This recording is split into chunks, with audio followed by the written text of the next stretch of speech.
balancing truth, principles, and perspective. This is the Equalizer Podcast.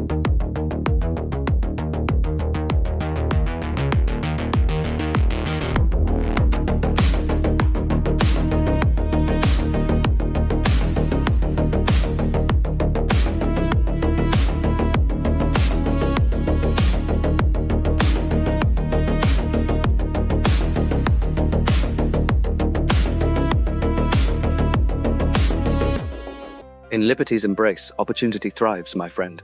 Trade freely, but let justice be the balance that guides the force of commerce. That's the heart of it, isn't it? Freedom, not chaos. Opportunity, not control. Justice, not power. Today on The Equalizer, we put enlightened capitalism on the scales.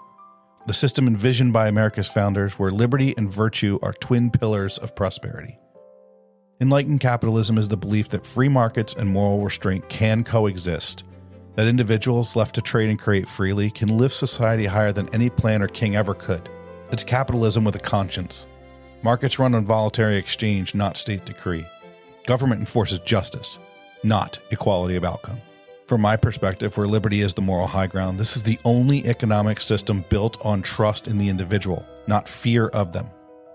It was born during the Enlightenment, an age when reason challenged monarchy and the idea of natural rights shattered centuries of hierarchy. Thinkers like John Locke argued that life, liberty, and property were sacred rights, not privileges granted by rulers.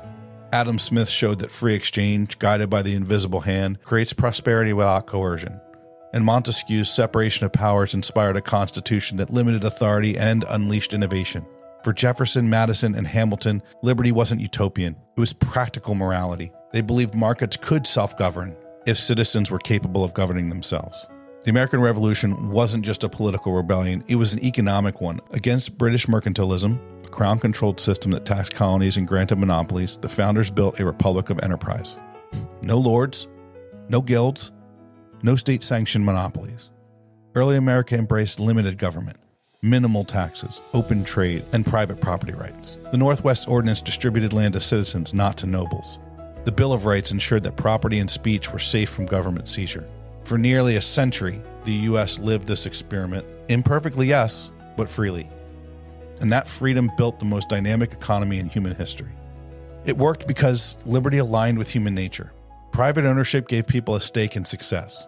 Free association allowed voluntary cooperation and innovation, and limited government prevented power from concentrating. A farmer improved his land because he owned it. An inventor risked failure because success was his reward. Competition drove progress. Virtue kept it human. It wasn't perfect, no system is, but it was built on a faith that freedom, not force, creates order.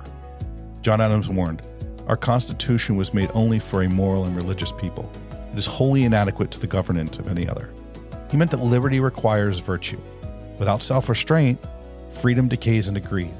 Without shared values, capitalism collapses into corruption.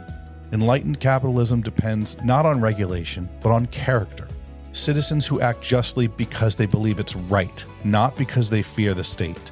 Freedom, Adams knew, couldn't survive without conscience. In theory, enlightened capitalism is perfect, but human nature isn't. Ambition becomes greed, innovation becomes exploitation, freedom abused invites control. Each time liberty loses its virtue, government steps in, and the cycle begins again. In liberty's embrace, opportunity thrives, my friend. Trade freely, but let justice be the balance that guides the force of commerce. That's enlightened capitalism. Freedom guided by virtue. Prosperity anchored in conscience. It's not utopia. It's the eternal balancing act between self-interest and self-governance, the highest form of liberty humanity has ever attempted. This concludes our journey through the systems that shape civilizations. Next time, we'll bring them all together to chart a new spectrum, one built not on hierarchy or collectivism, but on liberty itself. I'm Evan. Thank you for listening, and may freedom always weigh light upon your scales.